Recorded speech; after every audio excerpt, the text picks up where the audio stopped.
Hey everybody, welcome back to Living Traditions Homestead. Well, we wanted to talk to you guys today about a matter that we think is pretty serious and something that we think everybody needs to start taking some action on immediately, and that is growing and raising your own food. Today we're talking and encouraging you all to do something. Something, just not nothing. We want to talk with you about several things that you can start doing at home to help. You may or may not have seen images on the news recently of processing plants closing down throughout our country because of this coronavirus.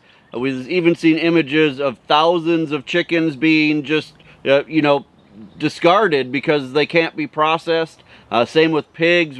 People have been sending us pictures of, pigs that are just, 100 feet long pile of dead pigs because the farmers are raising them, but there's nowhere to send them to be processed. And eventually that's going to catch up and you're going to see some massive shortages or increased prices in the store. And this is the perfect time to start taking the matter into their own hands. Now, we're kind of ahead of the curve because we live this lifestyle all the time. And you may be feeling like, is it too late? Is it too late to get started? And we're here to tell you that we don't think it is. There are things that you can do pretty quickly, and those are the things that we want to talk to you about today. This situation isn't just affecting the meat industry, it's also affecting the egg industry, dairy, and vegetable farmers. Basically, because of all of the shutdowns that are happening, there's just not as big of a market as usual for a lot of those products.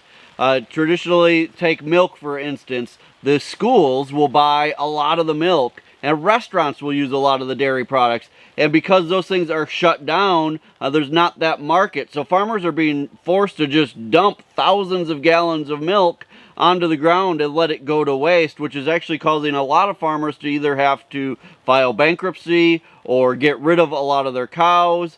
And so even when things start to open back up, those problems aren't going to just magically get better. With all of these things, there's a time period that farmers need to get back up and running. Hens take 6 months to start laying eggs if they needed to downsize their flocks. To get back up and running, they need to start all over again. Pigs take almost 4 months to make babies, and then you have 6 months to grow them out. So every industry is going to have a problem getting back up and running.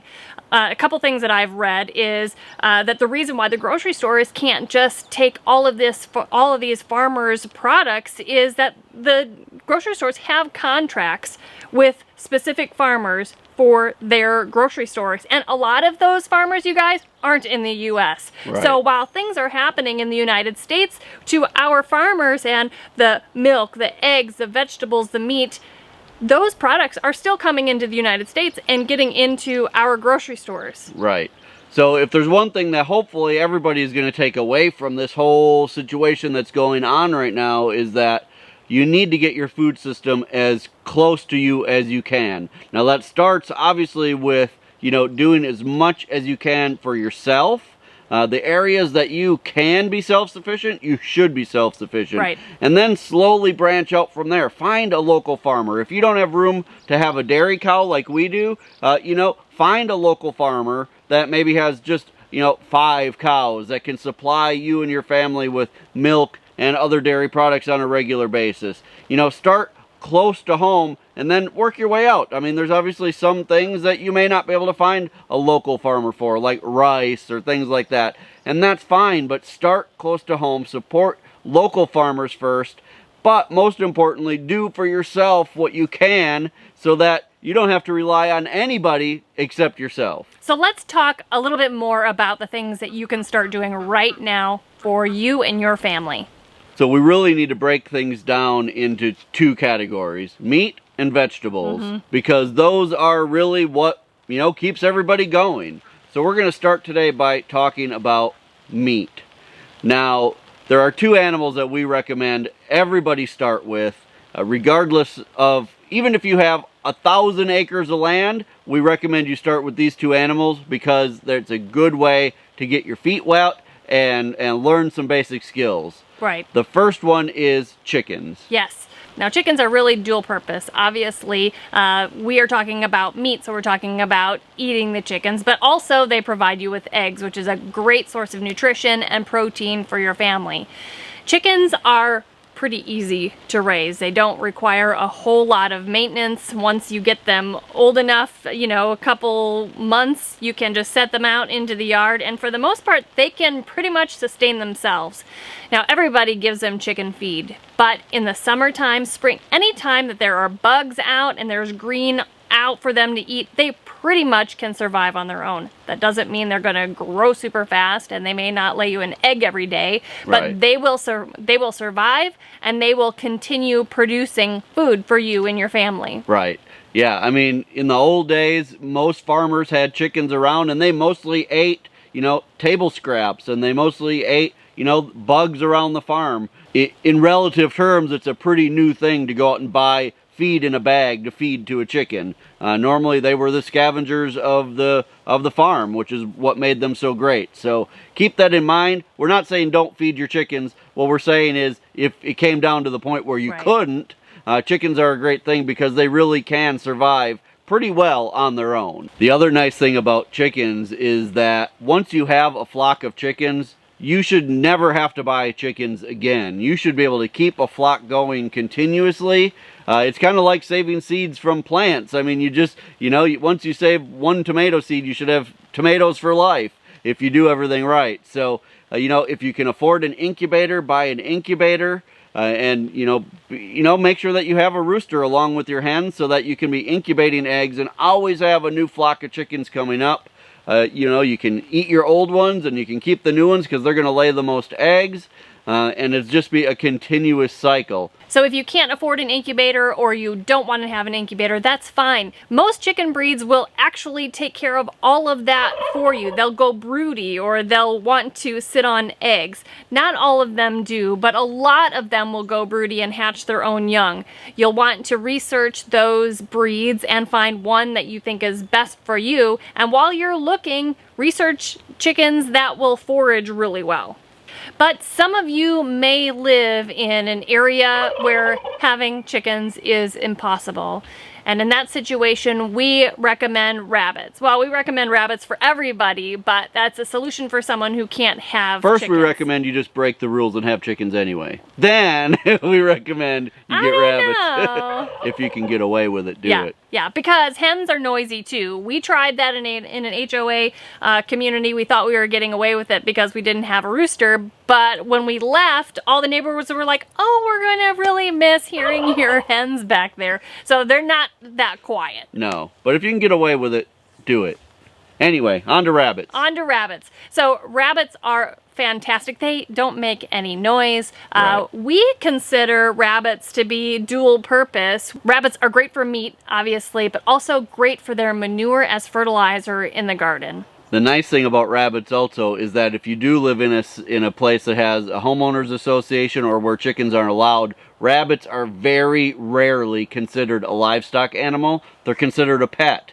So even if you are raising them for meat, you know, there's no rules against it because they are considered a pet. So you can definitely get away with it. Like Sarah said, they make no noise at all. As long as you keep up with cleaning up, you know, under their cages, you'll be just fine. No one will probably even know that you have them. Now, 2 female rabbits, 2 does, and 1 male or a buck can produce up to 50 or more rabbits in a year, depending on how often you breed them. If you were to breed each of those female rabbits 4 times a year, the 2 of them could produce 48 or more rabbits for your family. That Right. would be 1 supper a week. Yeah, and the nice thing about rabbits is, you know, they grow fast. The babies get up to the size that you want to put them in the freezer quickly. And if after you start with just 2, you realize that maybe you need or want more, you can start breeding those babies, you know, pretty quickly as well. So by the time that they're 4 or 5 months old, it's no problem to start breeding those and add to your breeders. and maybe, you know, end up with, you know, four females and a male. You really only need one male for every 5 or 6 females. So it's really a great situation and something that you can do in a very small amount of space, but produce a ton of food. Similar to chickens also, rabbits can survive without rabbit pellets. We raise ours in rabbit tractors, and when we're raising litters, we make sure to move their tractor at least once a day, and that cuts down on at least 50% of the feed that they're eating, you know, the pellets. In a situation where those rabbit pellets are not available, those rabbits would survive just on things that you can provide to them in your own backyard. Right. The grass, lots of the plants around, and hay. If you have access to hay or can produce your own hay, the rabbits would survive on that in the winter as well. Now, while we're on the subject of finding other things to feed your rabbits besides rabbit pellets, I want to talk with you about a book that is out there that has been very helpful to me, and I recommend it. It is called Beyond the Pellet by Boyd Craven. That book will tell you basically how to feed your rabbits without having to feed them pellets. It gives a list of the things that you can feed them and tells you the things you shouldn't feed them because it could be poisonous. So getting a hold of this book, you can find it in our Amazon shop, would be really great for you to start learning how you could feed rabbits without having to go to the feed store. Now, while we're on the subject of raising meat, both chickens and rabbits, obviously just raising them isn't enough. You have to learn how to process your own meat. The reason I recommend starting with chickens and rabbits is because they're a very easy animal to process. Now, I know this is the part that a lot of people don't want to think about, that they don't think that they could ever raise something and then kill it to eat it. But the sad truth is, if you want to take full control of your meat supply or your food supply, this is part of the process. This is something you'll have to do. And maybe the first few times, you'll really have to force yourself through it. It may be something that just doesn't come very naturally to you. It may be something that stirs up all kinds of emotions for you. But you have to force yourself through it the first few times and learn that this is part of the process of raising your own food. And it's a skill that I really, really say everybody should know how to do. Even if you don't do it on a real regular basis, it's a skill you should have. Now, there is a book that we recommend for processing as well. This covers just about every animal you could possibly think of in pretty good detail. This is a book that was actually recommended to me quite a long time ago by our friends Danny and Wanda over at Deep South Homestead.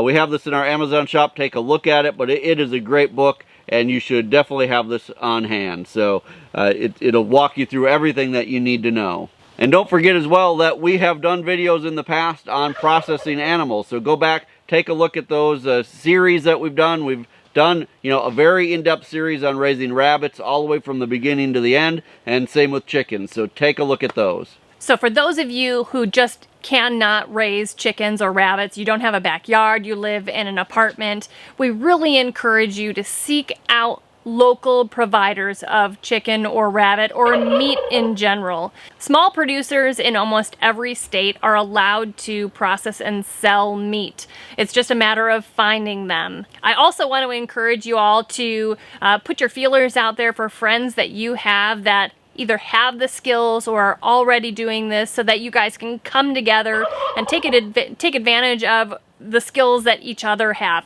Maybe you can raise the chickens and your friends can come over, and together you can share in the meat because they have the skills to process and you have the skills and space to raise the food. Now, the second part of the equation of taking control of your food is to grow vegetables. You have to be able to grow things to go along with the meat that you're raising. So we highly recommend everybody start a garden. Obviously that seems like a no-brainer, and we know, again, some of you may live in areas where you just can't. Maybe you don't have the space, maybe the climate's not right, but there's something that all of you can do. We here on our homestead, we really garden in 3 different ways. We have a lot of plants that we raise in containers. We have this big raised bed behind us inside of our greenhouse, and we have several other raised beds, and then we have 2 large in-ground gardens. So you know, we try to do a little bit of everything because we feel like that's the best chance of success.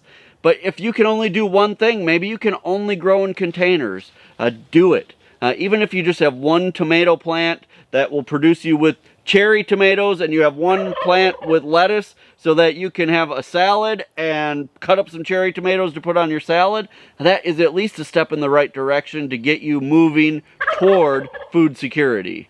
Once you begin growing things, it's important for you to learn how to preserve them. Regardless of how much you can grow in your backyard or on your porch or in your big garden, if you have any excess that you can't eat immediately, please learn how to preserve that, whether that is dehydrating, freezing, or canning. It's super important.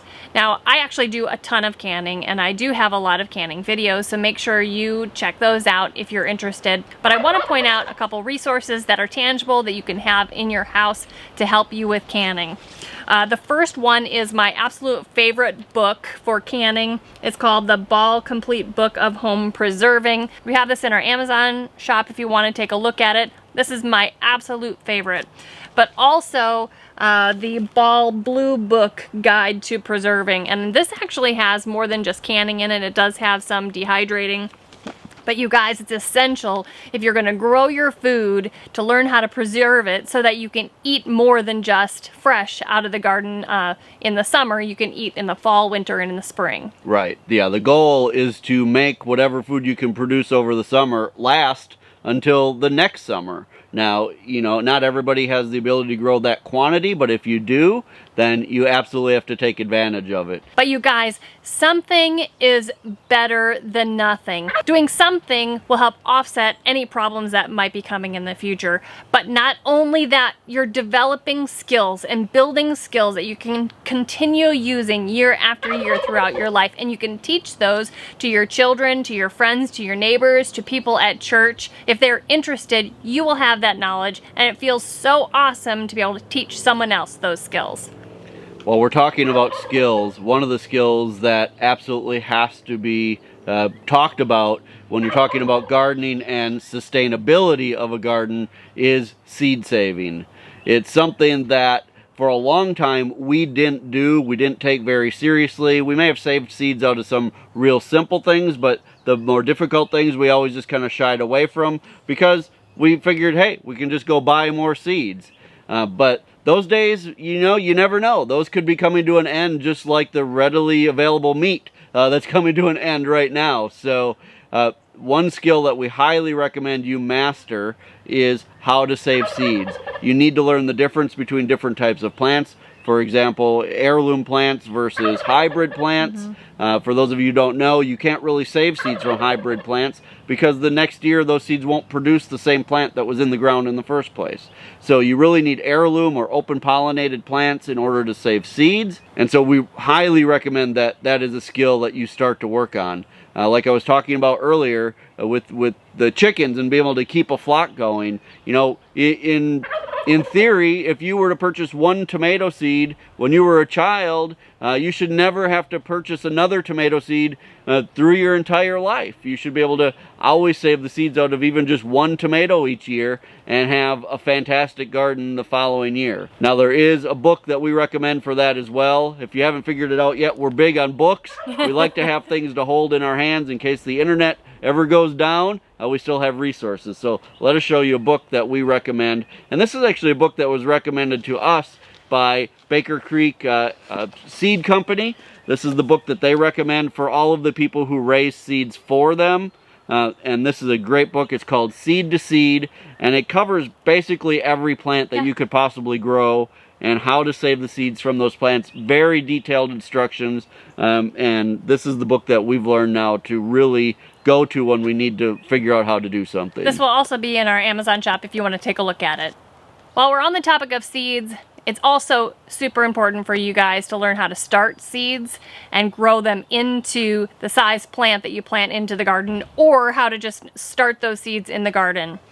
There's nothing wrong with going to your farmer's market or a big box store and buying your seedlings, your transplants, tomato transplants, those kinds of things, to go into the garden. But it is possible that those may not be there. Even this year, it's possible they may not be there.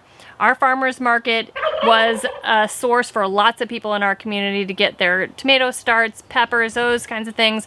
But this year, so far, that farmer's market is postponed indefinitely. So just like other industries that may be hit by the after effects of the coronavirus, it may also be that getting transplants from your garden is going to be affected as well, which makes it even more important for you to learn how to start your own seeds. Once again, it's important to rely on yourself and be less reliant on other people. It would be a great world if everything just always worked the way that it was supposed to, but sometimes things don't, and you need to really be prepared to take care of yourself and your family.